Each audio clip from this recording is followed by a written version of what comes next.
Dusun Nglajer. Dusun ini terletak di Desa Kaliwuloh, Kecamatan Kebak Ramat, Kabupaten Karanganyar. Di dusun ini berbatasan yang bagian utara dengan Dusun Gedongrejo, yang timur berbatasan dengan Tawangsari Mojogedang, yang barat berbatasan dengan Dusun Jumlang, dan yang selatan berbatasan dengan Dusun Jati dan Narong. Di dusun ini memiliki 435 kakak dan 7 perangkat pemerintahan yang berbasis RT. Di dusun ini mayoritas warganya bekerja sebagai buruh lepas dan wirausaha.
Masyarakat itu pripun ibaratnya apa efek sampingnya dari pandemi ini, misalkan dampak dari perekonomian, terusan apa niku dampak dari apa istilahnya itu psikologis, artinya itu kekhawatiran masyarakat itu pripun Pak?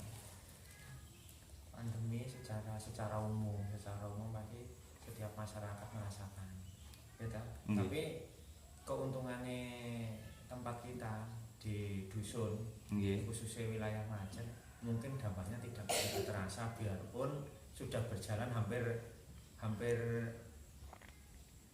2 tahun kurang sedikit berjalannya pandemi.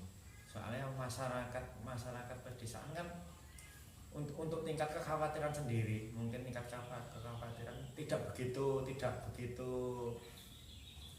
terasa. Secara dampak ekonomi juga gak terlalu dampak terasa masalahnya. Perekonomiannya kan tertopang karo sing genah kan pekerjaan konstruksi kan pertanian. Kebanyakan itu kono. Pagi berangkat kerja, pulang sore pulang. Nah, sektor pertanian sama sektor konstruksi. Jadi tidak begitu terasa toh, Mas Rohmat. Nggih ta? Nggih. Di sisi lain karyawan pabrik juga ada 1-2 yang merasakan PHK. Tapi dampaknya kan tidak begitu dominan, khususnya kanggo kehidupan masyarakat Dusun Nglajer. Secara umum Desa Kaliwuloh. Soalnya apa? Wilayahnya satu di pinggiran. Pekerjaannya mayoritas yaitu pertanian, buruh tani maksudnya, karo konstruksi. Beda lagi kalau mungkin di daerah perkotaan ya, beda, mungkin dampaknya itu sangat begitu terasa. Seperti itu. Di sisi lain justru masyarakat itu masih acuh. Iya kan, masih acuh. Ibaratnya kan entah pandemi Covid-19 itu ada atau enggak, itu masih setengah-setengah. Kalau masyarakat awam kan seperti itu, beda nek wis pengetahuannya itu sudah luas, sudah pengalamannya itu luas, ditopang dengan ilmu pengetahuan juga. Kalau di kampung kan pemahamannya aku gak sah omongnya ya lah Mas Rahmat wis paham sendiri lah. Nah justru untuk saat sekarang ini aku yang sing buka pemahaman pemikiran itu kesadaran untuk mau bervaksin. Untuk mau bervaksin khususnya yang setengah umur sampai lansia. Mungkin kalau kalangan muda sudah ada inisiatif. Di sisi lain yang karyawan juga sudah difasilitasi mandiri sama pabrik. Nah seperti itu. Kurang lebih seperti itu. Satu, untuk dampak mungkin tidak begitu terasa. Dua, mungkin itu selama hampir 2 tahun loh. Hampir 2 tahun kurang dikit kan, itu perkiraan Desember 2019 mulai merebak di sini sebelum Lebaran sekitar bulan April, ya kan. Tapi masyarakat khususnya Nglajer ya belum terasa, baru ada 1 kemarin yang isoman 7 hari meninggal dunia. Yang Ibu Sumiyang almarhum. Ya itu. Mungkin ya seperti itu. Untuk masa-masa pandemi sekarang ini tentang dampak, tentang apa yang dirasakan masyarakat,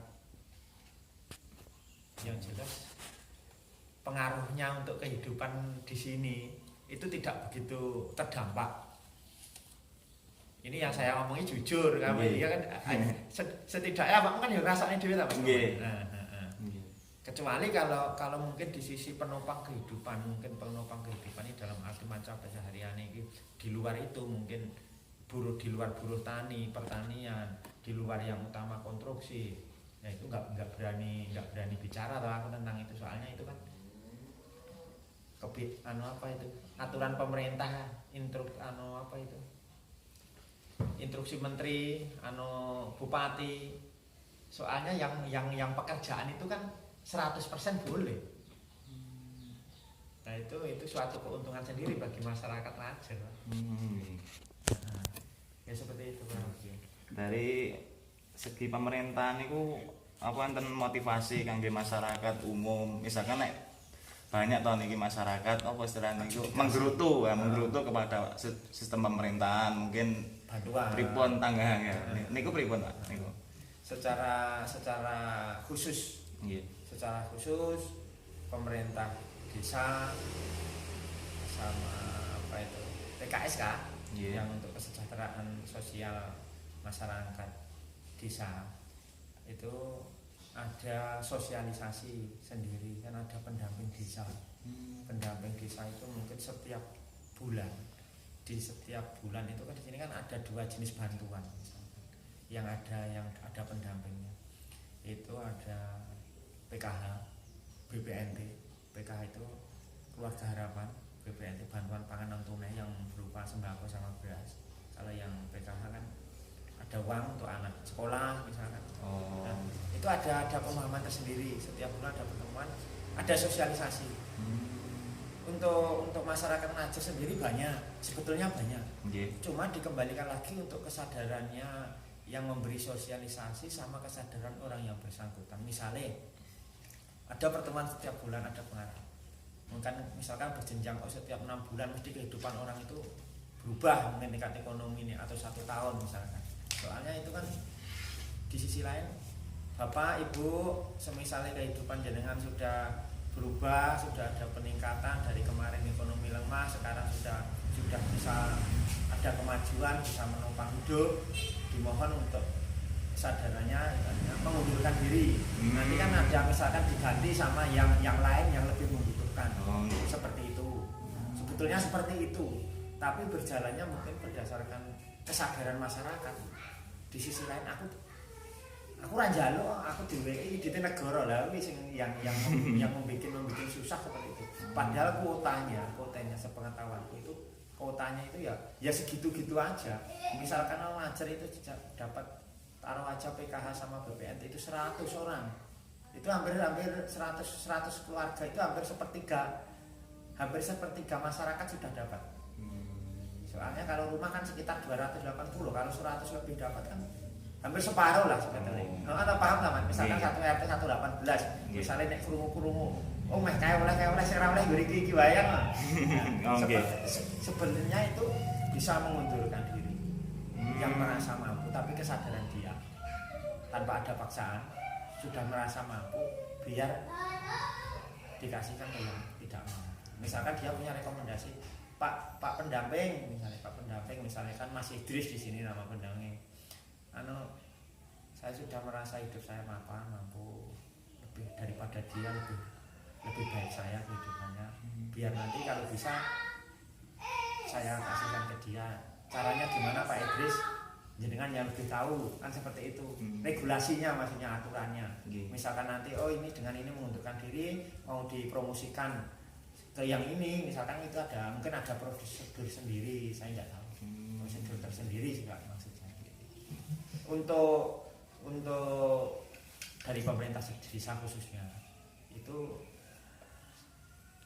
bisanya hanya mengasih penjelasan yang bersifat kekeluargaan dan bisa diterima masyarakat. Misalkan bantuan itu sudah berjalan, itu dari dinas sebagai pemerintah desa, sebagai perantara menyampaikan seperti itu. Jadi tidak ada prediksi. Mungkin sejak awalnya saya tidak tahu, sejak 2009 saya jadi kepala dusun sampai ini 2021 berjalan. Ini jujur saya ngomong. Misalkan ada program-program itu sudah dari atas. Misalkan kalau saya diberi kesempatan, nggak mungkin meleset. Saya per RT ya. Ini ngomong serius. Per RT saya ambil 5 orang, Pak RT sama tokoh masyarakat, perwakilan kaya, perwakilan miskin, yang tengah-tengah. Saya ajak duduk bersama. Saya minta masukan, usulan, diambilkan masyarakat yang berhak menerima bantuan dari pemerintah. Kalau satu RT diambil 5 orang, nggak mungkin meleset. Untuk apa itu? Untuk masukan dalam arti pengusulan. Kalau sekarang jadi tuan Pak RT aku ora oleh bantuan piye. Padahal Pak RT enggak tahu. Disilang gak ngerti aku, mungkin tekono bayarnya kono, sing gawe bayarnya ya tekan Pak Bayan.